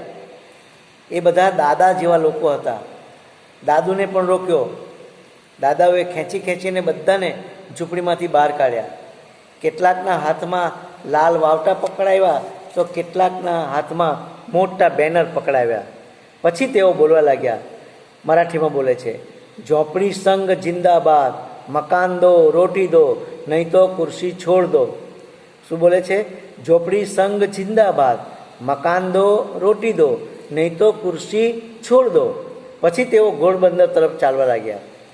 સરજુ એમાં સામેલ નહોતો થયો. બધા ગયા. પછી દાદુમિયાની ઝૂંપડીએ સરજુ આવ્યો. ઝૂંપડીમાં ધોંડું સૂતો હતો, જે મેં તમને આગળ કહેલું કે સામુને જે પેલા લોકો મારતા હતા એ સામુને બચાવનાર ધોંડું એ દાદુ મિયાની ઝૂંપડીમાં થોડા દિવસ માટે રહેવા માટે આવ્યો છે. તે ઝૂંપડીમાં ધોંડું સૂતો હતો. ટ્રાન્ઝિસ્ટર રેડિયો એની પાસે હતો, તે વગાડતો હતો. સરજુ અને ધોંડુ વચ્ચે ઉગ્ર બોલાચાલી થઈ. ધોંડુ અકળાયો હતો. સરજુ પેલા છોકરા સ્કૂલેથી પાછા આવે તો એની સંભાળ માટે રોકાયો હતો. સરજુ બહાર નીકળ્યો એટલે ધોંડુએ બારણું બંધ કરી દીધું. સરજુ સહેજ આગળ ગયો ત્યાં ગંગાની બંધ ઝૂંપડીમાં ગુપસુપ અવાજ આવ્યો. તો જે સરજુ જે છે એ બહાર નીકળી ગયો અને ધોંડુએ બારણું બંધ કરી દીધું. પછી એ સહેજ આગળ ગયો તો ગંગાની જે ઝૂંપડી છે એમાં તો ગંગા છે નહીં, તો ગંગાની ઝૂંપડીમાં કંઈક ગુપસુપ અવાજ આવ્યો. બારણું ખોલીને જોયું. જેવું એણે ગંગાનું બારણું ખોલીને જોયું તો રોશન અને ભીખો તેની નજરે પડ્યા. રોશન નગ્ન હતી. ભીખો સરજુને ધક્કો મારીને બહાર નીકળી ગયો. રોશનને 2-4 તમાચા મારીને ખીજવાયો. સરજુને ખીજવાયો અને રોશનને 2-4 તમાચા મારી દીધા. પછી ભગવાનને કહેવા લાગ્યો, અરે રે દેવ ભગવાન, આ તે કેવો કળિયુગ લાવ્યો છે તું. આ નખ જેવડા છોકરાને કેવી કુબુદ્ધિ આપી છે તે. કહેવા લાગ્યો, અરે રે દેવ ભગવાન, આ તે કેવો કળિયુગ લાવ્યો છે તું. આ નખ જેવડા છોકરાને કેવી કુબુદ્ધિ આપી છે તે ભીખાને શોધવા નીકળી પડ્યો. સામે વાયોલિનવાળો દેખાયો. છોકરાને સ્કૂલે લઈ ગયેલો. માસ્તરે દાખલ કરવાની ના પાડી હતી તો એણે વાયોલિન વગાડ્યું. એ જ્યારે સવારે છોકરાને લઈને ગયો સ્કૂલમાં તો શિક્ષકે એમાં સ્કૂલમાં દાખલ કરવાની ના પાડી દીધી. તો એ વખતે એ જ વાયોલિનવાળાએ વાયોલિન વગાડ્યું ને વાયોલિન વગાડ્યું તો આચાર્ય ખુશ થઈ ગયા. બધા છોકરાને દાખલ કર્યા અને અત્યારે બધા છોકરાને સાંજે ઝૂંપડપટ્ટીમાં લાવવા એટલે ઘરે મૂકવા માટે આવ્યો છે. સરજુ અકળાયેલો હતો પણ ભૂખ્યા છોકરાને લઈને તે હોટલમાં ગયો. સરજુએ જોયું કે છોકરા બિચારા ભૂખ્યા થયા છે એટલે એને હોટલમાં ગયો. ઝૂંપડી પાસે લાવીને નાનખટાઈ અને ભજીયા આપ્યા. તેઓ બંને ઝૂંપડીમાં જઈ પીવા લાગ્યા અને પછી તો વાયોલિનવાળો અને સરજુ એ તો ઝૂંપડામાં જઈને પીવા લાગ્યા. મોરચામાં ગયેલા માણસો એક પછી એક આવવા લાગ્યા. દાદુ આવ્યો તો ધોંડુએ કહ્યું કે મારે હવે અહીંથી જવું પડશે. પેલા સરજુ સાથે થયેલી વાત કહી. એવામાં સરજુ આવ્યો, તે દાદુને બહાર લઈ ગયો. પછી બધી વાત કહી. દાદુ તો સુનમૂન બની ગયો. સકીનાએ ખાવાનું કહ્યું તો એણે ભૂખ નથી એમ કહ્યું. કેમ તો કે પેલી રોશન વ્યભિચારના ધંધે લાગી ગઈ છે. સાંજે કાશીરામની ઝૂંપડી આગળ બૂમાબૂમ થઈ ગઈ. ધારાવીથી મોટર લઈને મોચીના માણસો મેનાને ઉપાડી જવા આવ્યા હતા. ખબર છે તમને કે મેના એ કાશીરામની સાડી થાય છે, તો એ મેનાને ઉપાડી જવા આવ્યા હતા. મોરચામાંથી જ ઉપાડી જવાના હતા. આમ તો જે પેલો મોરચો છે એ મોરચામાંથી જ મેનાને ઉપાડી જવાના હતા, પણ એ યોજના સફળ ન થઈ. મેના જવા તૈયાર નહોતી. આ બધા લોકો સાથે, એવા ગુંડા સાથે મેના જવા તૈયાર ન હતી. ધોંડુથી ન રહેવાયું. મેનાને લઈ જતા મોચીનો હાથ પકડી પછાડ્યો. પછી જે પહેલો આવ્યો તેને ચાકુ મારી ભાગ્યો. ટોળામાંથી કોઈકે પોલીસને જાણ કરી. પોલીસ ઘોડબંદર ઉપર આવી ગઈ. પોલીસે ધોંડુરામને પકડી લીધો. રડતા ધોંડુએ દાદુને કહ્યું કે ઘડિયાળ અબ્બાસને આપજે અને ટ્રાન્ઝિસ્ટર વેચતો નહીં. મારી જે ઘડિયાળ છે ને એ અબ્બાસને આપી દેજે, પણ મારું જે ટ્રાન્ઝિસ્ટર છે એ વેચતો નહીં. પોલીસ ધોંડુને લઈને જતી રહી. થોડા દિવસ બાદ સામુ પાછો પહેલાંની જેમ ખુલ્લા ખાડીમાં આવતો જતો થઈ ગયો. વચ્ચે સામુ ખાડીમાં નહોતો આવતો, પણ હવે તો ખુલ્લા આવવા માંડ્યો. પાઇપલાઇન ઉપર બધા ભેગા થતા. એ ગેંગમાં ભીખો નહોતો. બધા પેલી પાઇપલાઇન પર બધા ભેગા થતા. સામુ પેન્ટરની આખી ગેંગ હતી, એમાં ભીખો પણ જોડાયેલો હતો. પણ આજે ખબર નહીં, ભીખો દેખાતો નહોતો. એ ગેંગમાં ભીખો નહોતો. તેઓની વાતના મુદ્દા આટલા જ હતા. એ લોકો જે વાતચીત કરી રહ્યા છે એ લોકોની વાતના મુદ્દા આટલા જ હતા. એક, સામુ ન હતો એટલે ઝૂંપડપટ્ટીમાં ઘણા બધા લફડા થઈ ગયા. દાદુએ ભત્રીજીને પોતાના વતન મોકલી દીધી હતી. એમાં ભીખાને દુઃખ થયેલું. એઓની વાતમાં 61-62 હાથ ગોળી જેવા હલકા શબ્દનો પ્રયોગ થયો હતો. હવે આ જરાક સમજજો. કે એ લોકો વાતે વળગ્યા છે તેમાં આ બે શબ્દો આવે છે, એક છે 61-62 અને બીજું છે હાથ ગોળી. આ શબ્દો મેં કહ્યું કે ખૂબ અશ્લીલ પ્રકારના શબ્દો છે અને એ તમે જો કદાચ આ બે શબ્દોમાં તમને સમજ ન પડે તો કદાચ તમે મને જ્યારે એવી રીતના મળશો ત્યારે હું તમને શબ્દ સમજાવીશ. પણ આ બંને શબ્દો જે છે એ શબ્દોના ચોક્કસ અર્થ થાય છે અને આ અર્થ બહુ અશ્લીલ છે એટલે હું અહીંયા કહેતો નથી. એઓની વાતમાં 61-62 હાથ ગોળી જેવા હલકા શબ્દનો પ્રયોગ હતો. એમની વાર્તાનો સૂર ઝૂંપડપટ્ટી તૂટવાનો હતો, પણ બધાનું કહેવું હતું કે આપણે માણસાઈ તો બતાવવાની જ. એવામાં લંગડા કિશને આવી સમાચાર આપ્યા કે કાશીરામની બૈરી મરી ગઈ. આ એક સમાચાર આપે છે કે કાશીરામની બૈરી, તમને ખબર છે યેશુ, એ મરી ગઈ. બધા ઝૂંપડપટ્ટીમાં ગયા તો મૈયતની તૈયારી ચાલતી હતી. મેના રડતી હતી, એની બેન છે તો મેના રડતી હતી. કાશીરામની મા પણ રડતી હતી. છોકરો વાસુ સ્કૂલે ગયો હતો. ગંગા, સકીના જેવી બાઈઓએ યેશુના શબને તૈયાર કર્યું. શામુની ગેંગ ત્યાં આવી પહોંચી. દારૂ અને ભોજન બંને થશે. કાશીરામે 10ની નોટ સામુ તરફ ફેંકી. દારૂ પીધા પછી ઠાઠડી નીકળી. ભજન શરૂ થયા. આમી જાતો આમુચ્યા ગાંડવા, આમી જાતો આમુચ્યા ગાંડવા. પછી બધા લઠડિયા ખાતા ખાતા ચાલતા હતા. દાદુ બોલ્યો, દેખ सूरज दादा, कैसा है ये इंसाफ? बेचारी जब तक जिंदा थी तब तक उसके दवा के लिए काम भी एक आना भी दवा के लिए कभी एक आना भी काशीराम से ने खर्चा नहीं किया. जब गुजर गई तब 10 की नोट निकाली दारू के वास्ते. તો જોવા જેવી વાત એ છે કે આમી જાતો આમુચ્યા ગાડવા, બધા લથડિયા ખાતા ખાતા ચાલતા હતા. દાદુ બોલ્યો, ત્યારે દાદુ કહે છે, દેખ सूरज दादा, कैसा है ये इंसाफ? बेचारी जब तक जिंदा थी तब तक उसके दवा के लिए कभी एक आना भी काशीराम ने खर्चा नहीं किया. जब गुजर गई तब 10 की नोट निकाली दारू के वास्ते. છોકરા સ્કૂલેથી પાછા આવ્યા. વાયોલિનવાળાને ખબર પડી તો કરુણ રસ રેલાવ્યો. એણે વાયોલિનમાં એવું સંગીત વગાડ્યું કે જે સંગીતને કારણે જાણે કરુણ રસ રેલાતો એવું લાગ્યું. વાસુને સકીના ઝૂંપડપટ્ટીમાં ખાવા માટે લઈ ગઈ. નાનો સરખો છોકરો છે વાસુ, એને ઝૂંપડપટ્ટીમાં ખાવા માટે લઈ ગઈ. મેનાને જે આ સૂર ગમી ગયો, એને લઈ ગઈ, પણ મેનાને આ સૂર ગમી ગયો. સૂરજ ખીજવાયો એટલે મેના ઝૂંપડીમાં જતી રહી. યેશુનું 12મું 13મું બાજુ પર રહ્યું. કાશીરામ મેનાની સાથે માહિમની ખાડી છોડી ગયો. ઘરડીમાં અને સાસુ ઝૂંપડીમાં રહી ગયા. ઘરડીમાએ આશ્વાસન આપ્યું. પછી બોલી, છાણના કીડા કાંઈ હંમેશા છાણમાં થોડા લેવાના છે.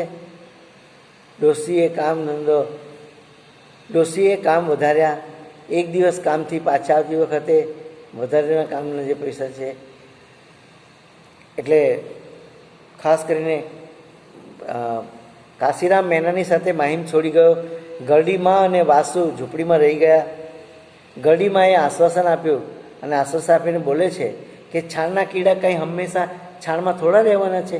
આપણે પણ ગરીબ છીએ, આપણે લાચાર છીએ, પણ કાયમ માટે કે આવી ગરીબીની લાચારી થોડી રહેવાની છે. ડોશીએ કામ વધાર્યા અને એટલે એણે એકાદ બે કામ વધારી દીધા જે કામ પર જાય છે ત્યાં. એક દિવસ કામથી પાછા આવતી વખત આવી ત્યારે સરસ સ્લેટ લેતી આવી અને પછી બોલી, અને તમે જુઓ કામ પરથી પાછી આવે છે ત્યારે રસ્તેથી સ્લેટ લે છે અને સ્લેટ લાવ્યા પછી બોલી, આ પાટી પર કાઢજે હવેથી શ્રી ગણેશ. શ્રી ગણેશ એનાથી બોલાતું નથી એટલે કહે છે, આ પાટી તારા માટે સ્લેટ લઈ આવી છું, આ પાટી પર જ કાઢજે હવેથી શ્રી ગણેશ.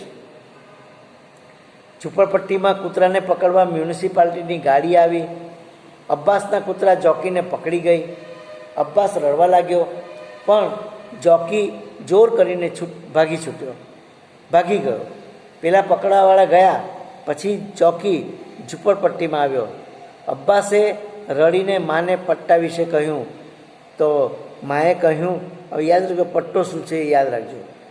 એણે ત્યારે મા એને કહે છે કે 5 રૂપિયામાં તો તારું એક ખમીસ આવી જાય.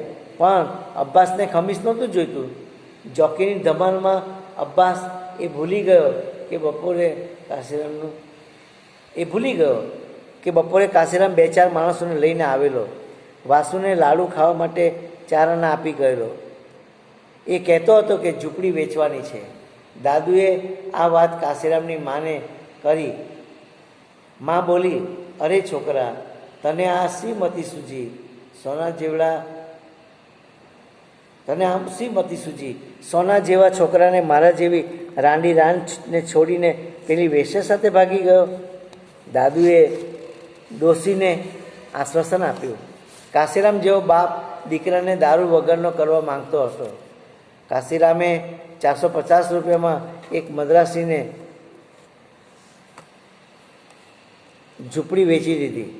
હવે આ ઝૂંપડી વેચવાનું શરૂ થાય છે અને તેમાં કાશીરામ મુખ્ય ભાગ ભજવે છે કે કાશીરામે 450 રૂપિયામાં એક મદ્રાસીને ઝૂંપડી વેચી દીધી. હવે આ ઝૂંપડામાં એની મા હતી અને એનો નાનો છોકરો વાસુ રહેતા હતા, પણ વેચી નાખી. ડોશી ન હતી. વાસુએ દાદુને ખબર આપી. સકીના વચ્ચે પડી. ડોશી ન હતી. વાસુએ દાદુને ખબર આપી. સકીના વચ્ચે પડી. એવામાં કાશીરામ લથડીઓ ખાતો આવ્યો. લાલ પઠાણે એની બોચી પકડી હતી. લાલ પઠાણ એક કેરેક્ટર છે. એણે એની બોચી પકડી હતી. કાશીરામે વ્યાજના પૈસા આપી દીધા. પઠાણ ગયો તો વાસુએ બાપના પગ પકડી લીધા. કાશીરામે એના માથે હાથ ફેરવેલો. પછી મજાસવાળી રહેવા આવવા કહ્યું.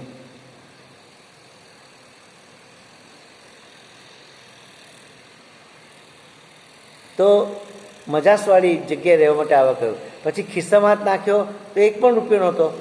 વાસુને હરસેલી રીતે ચાલવા માંડ્યો. જતાં જતાં કુકડીને લઈને ચાલતો થયો. ડોશીએ કામ પરથી આવીને જોયું તો બધો સામાન બહાર. ડોશી ખૂબ રડી. પછી કાશીરામને ધક્કો મારી કુકડી છોડ્યો. એના ઈંડા વેચીને તો એ વાસુને ભણાવતી હતી. સરજુ, કિશન, સામુ, ભીખો, વાયોલિનવાળો બધા ડોશીની આજુબાજુ વીંટાઈ વળ્યા. બધા જાતની વાતો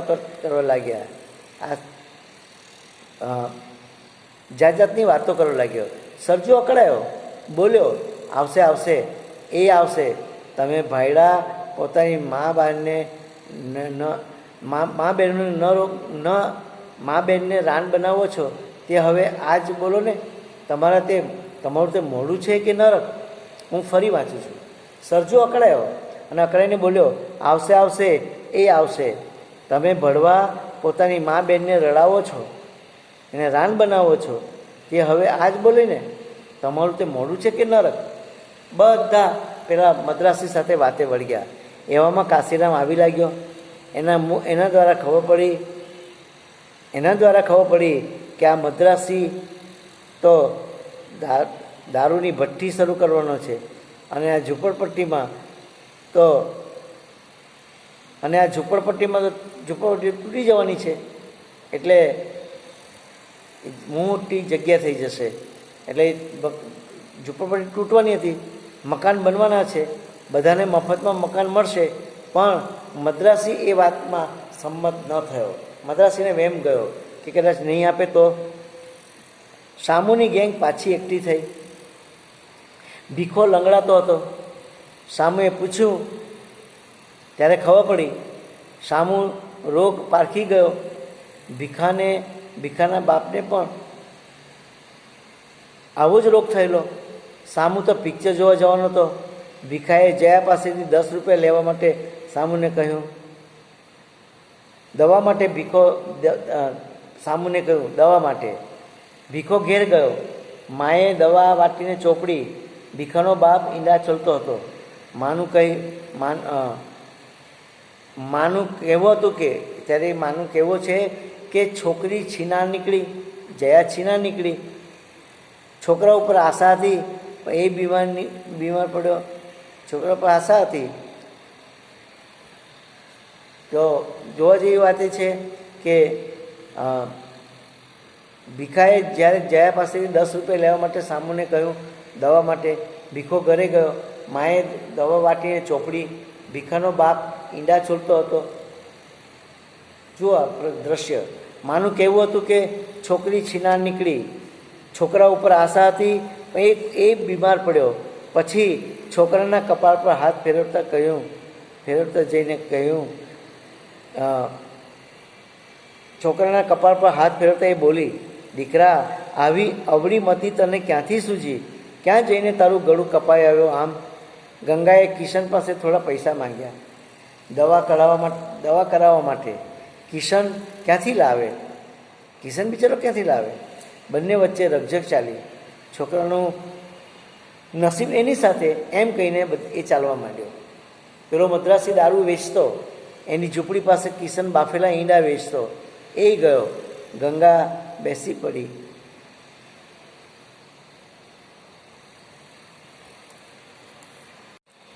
સામુની ગેંગ પાછી એકઠી થઈ. ભીખો લંગડાતો હતો. સામુએ પૂછ્યું ત્યારે ખબર પડી. સામુ રોગ પારખી ગયો. ભીખાના બાપને પણ આવો જ રોગ થયેલો. સામુ તો પિક્ચર જોવા જવાનો હતો, પણ ભીખાએ જયા પાસેથી 10 રૂપિયા લેવા માટે સામુને કહ્યું દવા માટે. ભીખો ઘેરે ગયો. માએ દવા વાટીને ચોપડી. ભીખાનો બાપ ઈંડા છોલતો હતો. માનું કહેવું હતું કે છોકરી છીનાર નીકળી, છોકરા ઉપર આશા હતી એ બીમાર પડ્યો. પછી છોકરાના કપાળ પર હાથ ફેરવતા બોલી, દીકરા, આવી અવળી મતી તને ક્યાંથી સૂજી? ક્યાં જઈને તારું ગળું કપાઈ આવ્યો? આમ ગંગાએ કિશન પાસે થોડા પૈસા માંગ્યા દવા કરાવવા માટે. કિશન ક્યાંથી લાવે? બંને વચ્ચે રકઝક ચાલી. છોકરાનું નસીબ એની સાથે એમ કહીને એ તો ઝૂંપડીની બહાર નીકળી ગયો. એમ કહીને ચાલવા માંડ્યો. પેલો મદ્રાસી દારૂ વેચતો, તેની ઝૂંપડી પાસે કિશન બાફેલા ઈંડા વેચતો. એ ગયો. ગંગા બેસી પડી. એવામાં નાયલોનની સાડી મોંમાં પાન ખાતી જયા આવી. ગંગા તો જોતી જ રહી ગઈ. ગંગા તો 1 વર્ષ પછી જયાને જોઈ. મા દીકરી વચ્ચે ખાસી વાતચીત થઈ. ભીખાની ખબર લેવા આવી હતી. જયા તો ભીખાની ખબર લેવા આવી હતી. શામુ દ્વારા ખબર પડી હતી. ગંગાનું કહેવું હતું કે કરીશ એટલી બેઆબરૂથી સંતોષ નથી થયો તો આજે પાછી આવી છે. શામુ દ્વારા ખબર પડી હતી અને કે ભીખાની ખબર લેવા એ આવી છે. શામુ દ્વારા ખબર પડી હતી. ગંગાનું કહેવું, જ્યારે મા દીકરી ભેગા થયા ત્યારે ગંગાએ જયાને કહ્યું કે કરીશ એટલી બેઆબરૂથી સંતોષ નથી થયો તો આજે પાછી આવી છે બેઆબરૂ કરવા અને આ તારા કાળા કામ બતાવવા. જયા ભારે પગે હતી. મા દીકરી વચ્ચે થોડીક રકઝક થઈ. પછી ગંગા ઉઠીને જયાને ભેટી પડી. જયાએ કહ્યું, તું રડ નહીં, તારો જીવ બહાર નહીં, હું ખરેખર સુખી છું. એ ગોળીબાર વસ્તી કે જે સાંતાક્રુઝમાં આવી છે ત્યાં એ રહે છે. એટલે બતાવ્યું કે હું આ જગ્યાએ રહું છું. પછી જતાં 10-10ની 2 નોટ કાઢી અને ભાઈની દવા કરવા કહ્યું કે તો આ પૈસાથી ભાઈની દવા કરજે. ગંગાએ પૈસા ન લીધા. બોલી. ત્યારે ગંગા પૈસા લેતી નથી જયા પાસે અને બોલે છે, ના રે બાઈ, આ પૈસા મને ન ખપે. તારી ઇજ્જત વેચીને મેળવેલા પૈસા લઈને હું છોકરાની દવા નહીં કરું. તારા પૈસા તારી પાસે રાખ, મારે નથી જોઈતા. માએ પૈસા ન લીધા તો ભીખાના ઓશિકા નીચે પૈસા મૂકી દીધા. તો એ પૈસા પણ ગંગાએ જયાની સામે ફેંક્યા. એ ઓશિકા નીચેથી કાઢીને પણ જયાએ પૈસા ફેંકી દીધા. જયા એ પૈસા લઈને ચાલતી થઈ. ભીખાને ખૂબ દુખતું હતું. ગંગાએ વાટેલી દવા ચટાવી. એવામાં સાહેબુ અને રતન સ્કૂલેથી આવ્યા. એમને મોડું થયેલું. કેમ તો કે રસ્તે જયા મળી હશે એટલે એમને મોડું થયેલું. રસ્તામાં જયા મળેલી. તેણે બંનેને કુલ્ફી અપાવી. રતનને ખારા ચણા અપાવ્યા. જયાએ પૈસા આપેલા. ભીખાની દવા કરાવવા તે ભીખાની દવા માટે આપ્યા હતા. જયાએ પૈસા આપેલા, પેલા છોકરાને આપ્યા, ભીખાની દવા કરાવવા માટે આપ્યા હતા. અને આ બંને છોકરા એ લઈને ગંગાને આપે છે. ગંગા એ નોટો નિર્જીવપણે હાથમાં લે છે. ભીખો એ વખતે ઝૂંપડીમાં કણસતો હતો અને બોલતો હતો, માં મને જલ્દી ડૉક્ટર પાસે લઈ જા, ખૂબ દુખે છે મને. ને હવે તમે જોજો કે ઝૂંપડપટ્ટીનું દૃશ્ય. સરજુ જ્યારે ઝૂંપડપટ્ટીમાં દાખલ થયો ત્યારે વાયોલિનવાળો એના પગે પડી રડવા લાગ્યો. હવે આ વાયોલિનવાળો પણ અલોપ થઈ જશે, કદાચ આપણી વચ્ચેથી ગાયબ થઈ જશે. તો પેલો વાયોલિનવાળો છે સરજુ જ્યારે ઝૂંપડપટ્ટીમાં દાખલ થયો ને ત્યારે પેલો વાયોલિનવાળો એના પગે પડીને રડવા લાગ્યો. એનું વાયોલિન ચોરાઈ ગયેલું એટલે એ રડતો હતો. સામુની ગેંગ ચોરી ગઈ હતી અને વાયોલિન કોઈની પણ સામુની ગેંગ ચોરી ગઈ હતી. અને ચોરી તો ગઈ, ઉપરથી માર પણ મારેલો, કપડાં ફાડી નાખેલા અને કહેતા ગયેલા અને પાછા કહેતા ગયેલા કે જા સરજુ ડોસા પાસે જઈને કમ્પ્લેન કર, એવું પણ કહેતા ગયા. સરજુ અકળાયો. વાયોલિનવાળાને કહ્યું કે તું અહીંયા જ બેસ, એને રોકાવાનું કહ્યું અને એ ચાલતો થયો. જોકી પણ એની સાથે ગયો. અબ્બાસનો જે કૂતરો છે એ જોકી પણ સરજુ સાથે ગયો. સામુની ગેંગ પાઇપે બેઠી હતી. જઈને કહ્યું અને જેવો ત્યાં પહોંચ્યો એટલે સરજુએ કહ્યું, સામુડા આ ટૂનટૂન્યું પાછું આપી દે. પણ સામુની ગેંગ આપવાની તો વાત બાજુ પર રહી, પણ એ સરજુ પર તૂટી પડી, મારવા માંડી. એવામાં જોકીએ કોઈના પેટમાં બચકું ભર્યું. પેલા કૂતરો છે જોકીએ, એ જે સામુની ગેંગના કોઈ એક માણસના પેટમાં બચકું ભર્યું અને એને કારણે એને ચીસ પાડી તો બધા નાઠા. પણ સરજુને પગના નળા ઉપર માર પડેલો. પગ નળાનો ભાગ જે છે, પગનો જે નળાનો ભાગ છે, જ્યાંથી આપણી પગ એડીથી ઉપરનો ભાગ છે એને નળો કહેવાય, એ નળામાં વાગ્યો હતું. પગના નળા પર ખૂબ માર પડ્યો હતો. વાયોલિન તો આટલો માર પડ્યો તો પણ એને વાયોલિન છોડ્યું નહોતું. લંગડાતો એ દાદુના ઝૂંપડે ગયો. દાદુને બધી વાત કરી. દાદુ એના પગ ઉપર હળદર ને ચૂનો ચોપડી દીધા. પછી સરજુને ખબર પડી કે વાયોલિનવાળો તો જતો રહ્યો છે. એને રોકાવાનું કહેલું કે વાયોલિનવાળો તો જતો રહ્યો છે. કેમ? તો કે એના સગાવાલા મોટર લઈને એને લેવા આવેલા. એના જે સગાવાલા છે એ મોટર લઈને એને લેવા માટે આવેલા. એ તો મોટો આર્ટિસ્ટ હતો. એ આજે વાયોલિનવાળો છે તો બહુ મોટો આર્ટિસ્ટ હતો, એટલે એના સગાવાલા એને લેવા માટે આવેલા. સરજુ એને યાદ કરવા લાગ્યો. હવે તમે જોજો કે તમારી વચ્ચેથી આ વાયોલિનવાળો પણ અલોપ થાય છે. આવા કેટલા કેરેક્ટરો ધીમે ધીમે તમને છોડીને ચાલ્યા જશે. તો પેલો સરજુ પણ એને યાદ કરવા લાગ્યો. એ કહે છે સરજુ કે દારૂ તો એ પણ પીતો હતો, વાયોલિનવાળો પણ દારૂ પીતો હતો, પણ કોઈની સાથે લડતો નહોતો. દારૂ પીધા પછી એ કોઈની સાથે લડતો નહોતો. એનું હૈયું બાળક જેવું હતું. ટૂનટૂન્યું હાથમાં આવ્યું એટલે જાણે બાદશાહ. પછી સરજુ એને યાદ કરે છે. યાદ કર્યા પછી સરજુ મદ્રાસીની ઝૂંપડી બાજુ ગયો. એને દારૂની તરસ લાગી હતી અને હવે કેમેરો લઈ જાય છે સામુની ગેંગ ઉપર કે સામુ તેની ગેંગ સાથે પિક્ચર જોવા જઈ રહ્યો હતો. ખૂબ જ સેક્સી પિક્ચર હતું એવું એના મિત્રે કહેલું. બધા બની ઠનીને નીકળ્યા. આ ઘટના જોજો, સાંભળજો આ વાત. સામુ તેની ગેંગ સાથે પિક્ચર જોવા જઈ રહ્યો હતો. ખૂબ જ સેક્સી પિક્ચર હતું એવું એના મિત્રએ કહેલું.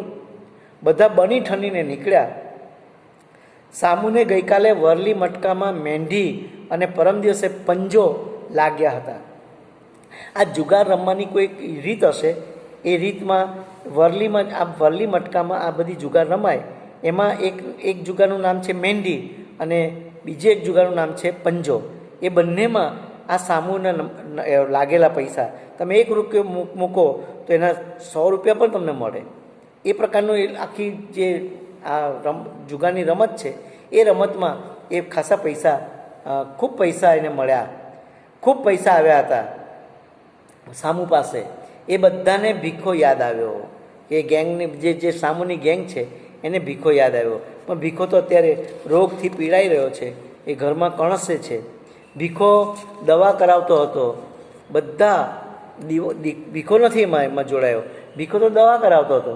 બધા બાંદ્રા સ્ટેશને પહોંચ્યા. સામુની સાથે બધા મૂતરડીમાં ગયા, પેશાબ કરવા માટે મૂતરડીમાં ગયા. ત્યાં સામુએ એક નગ્ન સ્ત્રી અને એક પુરુષનું ચિત્ર પેન્સિલથી દોર્યું.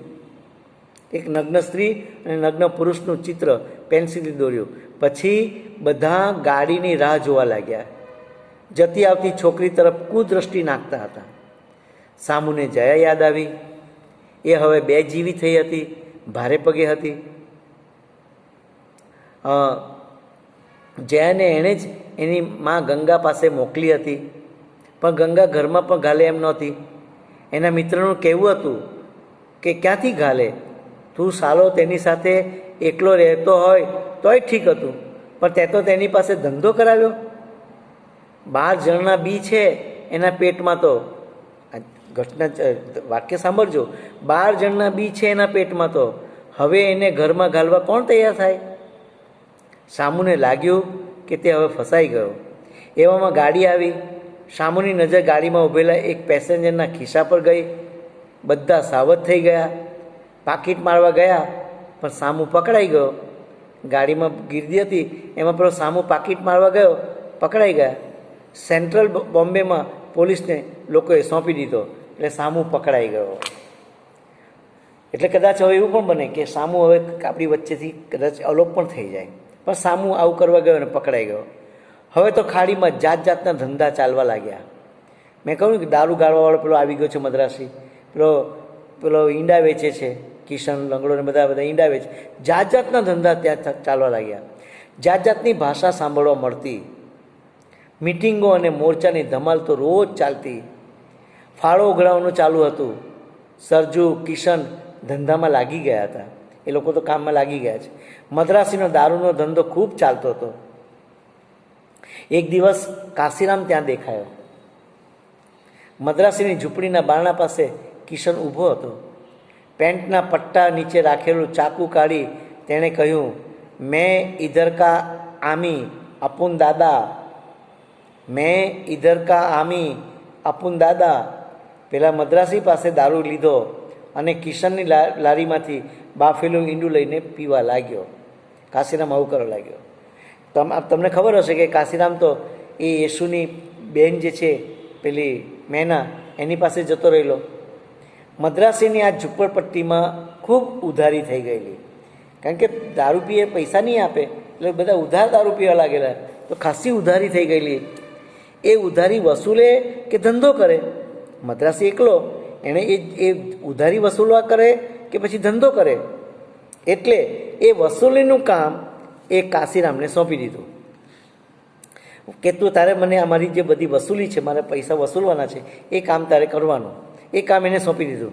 કાશીરામ જો આ કામ કરી લાવશે તો કાશીરામને પણ મફતમાં દારૂ મળશે અને મદ્રાસીની ઉધારી કાશીરામ ઉઘરાઈ લાવે. આ બંનેના કામ થાય. એક બાજુ મદ્રાસીના પૈસા નીકળી આવે અને બીજી બાજુ કાશીરામને મફતમાં દારૂ પીવા મળે. એ દિવસે કાશીરામની ડોસી વાસુને લઈને ત્યાં આવી. હવે તે જ્યાં કાશીરામ આવ્યો છે ત્યાં વાસુની મા જે છે એ પેલા વાસુને લઈને, વાસુની માને, કાશીરામની જે મા છે એ કાશીરામની મા વાસુને લઈને ત્યાં આવે છે. વાસુના વાળ કપાવવાના હતા. એ એટલા માટે આવી છે કે વાસુના વાળ એ ઝૂંપડપટ્ટીમાં, તમને ખબર છે કે કાશીરામે તો ઝૂંપડી વેચી દીધી છે અને એ ઝૂંપડી પેલા દારૂડિયાને વેચી દીધી છે. તો બિચારી મા ને વાસુ કોણ જાણે ક્યાં રહેવા ચાલ્યા ગયા છે.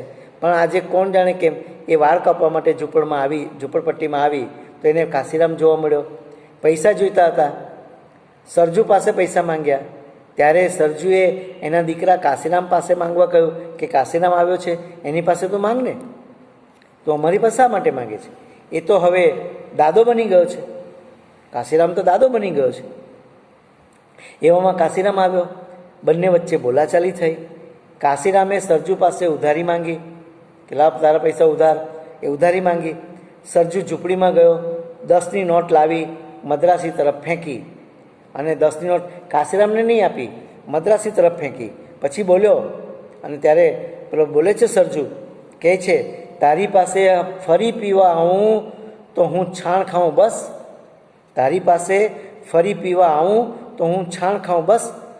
₹7 મદ્રાસીએ લીધા, બીજા રૂપિયા એણે ડોશીને આપ્યા. સરજુ પીધેલો હતો તે ડોશીને કહેવા લાગ્યો, આ દીકરાને જન્મ આપવા કરતાં તો ડોશી વાંઝણી રહી હોત ને તો સારું થાત. આવા કાશીરામ જેવા દીકરાને જન્મ આપવા કરતાં તું વાંઝણી રહી હોત ને તો સારું થાત. એવામાં ભીખો આવ્યો. એણે એના બાપ કિશનને જમી આવવા કહ્યું. કે ભીખો આવ્યો અને કહ્યું કે તમે જમી આવો, હું દુકાન સંભાળીશ, પેલે ઈંડાની લારી હું સંભાળીશ, ઈંડાની ટોપલી હું સંભાળીશ. એવામાં ભીખો આવ્યો. એણે એના બાપ કિશનને જમી આવવા કહ્યું. ઈંડાની થાળી તો એ સાચવશે એમ પણ કહ્યું. એવું કહ્યું ત્યાં કાશીરામ આવ્યો. બંને વચ્ચે વાતચીત ચાલી. વાતના કેન્દ્રમાં મેના હતી. ધારાવીના મોચીએ નોટો નાખીને મેના કાશીરામને મૂકીને જતી રહી. પેલા મોચી લોકોએ પુષ્કળ નોટો ફેંકી તો મેના કાશીરામને મૂકીને પણ જતી રહી. કાશીરામનું કહેવું હતું કે જિંદગીમાં આપણા દુશ્મનનો ભરોસો કરવો, પણ સ્ત્રી જાતનો કોઈ દિવસ ભરોસો કરવો નહીં. ભીખો ધંધે વળગ્યો. એને રોશન યાદ આવી. કાશીરામને પણ મેના ખૂબ યાદ આવતી હતી. એની સાથે 4 મહિના રહેલી. કાશીરામ બધું કહી જતો હતો. ભીખો રસ લઈને સાંભળતો હતો. કાશીરામે ભીખાને એની બહેન વિશે પૂછ્યું. ભીખાને ખબર નહોતી કે ક્યાં છે, પણ જયા 2 જીવી થઈ હતી. એ આવશે તો પણ માં એને ઘરમાં ઘાલશે નહીં એવું ભીખાનું કહેવું હતું. ભીખા અને એના લંગડા બાપે જ જયાને જિંદગી બરબાદ કરી નાખી હતી. ભીખાને કાશીરામ ઉપર ગુસ્સો આવ્યો. એવામાં કિશન આવી ગયો. એટલે ભીખો ઈંડાની થાળી અને પૈસા આપીને ચાલ્યો ગયો. વહેલી સવારમાં જ ખાખી અને સફેદ કપડાં પહેરેલા સરકારી માણસો ખાડીમાં આવી પહોંચ્યા. એની સામે દૂર વાવટા લઈ પાઇપલાઇન પાસે લોકો ઊભા હતા. મોજણીદાર એક છોકરા દ્વારા ખબર પડી કંઈ મોટો રસ્તો બનવાનો છે. ગરીબ લોકો માટે સરકાર બીજું મકાન આપશે. સરજુએ અમલદારને કહ્યું કે સાહેબ, આ નવો રસ્તો બનાવજો હો, સાલી આ ઝૂંપડપટ્ટી જલ્દી પાડી નાખવાની જરૂર છે, એવું સરજુ કહે છે. સરજુનું કહેવું હતું કે આ ખાડીમાં ખૂબ પાપ એકઠા થયા છે. છોકરા માને ઓળખતા નથી, બૈરી ભાઈડાને દાદ દેતી નથી, એટલે બહુ જ પાપ એકઠા થઈ ગયા છે. સરજુ ખાસ્સું બોલી ગયો. પછી કાશીરામ વિશે પણ સાહેબને કહી દીધું. સરજુ પોતે ક્યાં જશે? સરકાર મકાન બનાવી આપશે તો પણ તે તો ઝૂંપડીમાં જ રહેશે. મોજણીદારો માપણી કરીને ગયા. સામેથી ગંગા અને એનો દીકરો દવાખાનેથી આવતા હતા. ભીખાને તો ટીબી પણ થઈ ગયેલો. હવે ખબર પડી, દવાખાને ગયા પછી માને ખબર પડી કે એને તો ટીબી પણ થઈ ગયો છે.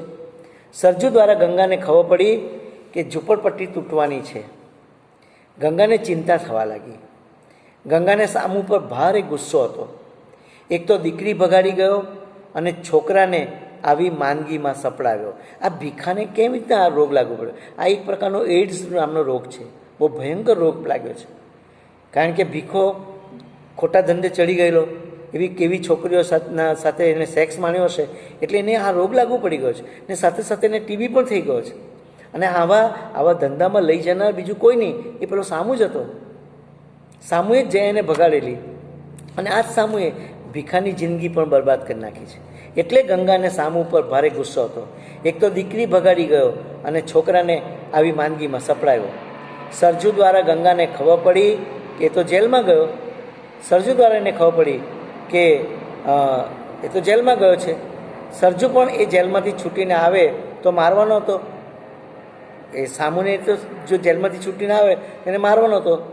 ગંગાને તો જયાની ચિંતા હતી. એને સામુની ચિંતા નહોતી, એને જયાની ચિંતા હતી. પણ સરજુનું કહેવું હતું કે એ જ તારી ભૂલ છે. તું એવું બધી ચિંતા કરે છે ને, એ જ તારી ભૂલ છે. પણ ગંગા શું કરે? ઝૂંપડી જેવી પાપી દુનિયા બીજે ક્યાંય જોવા નહીં મળે. ભીખાને લઈને દવાખાને ગઈ તો ત્યાં લાઈન હતી. જ્યારે દવાખાને ગઈ ત્યારે તો લાઈન હતી. ભીખાની પાછળ એક સફેદ કપડાવાળો છોકરો ઊભો હતો.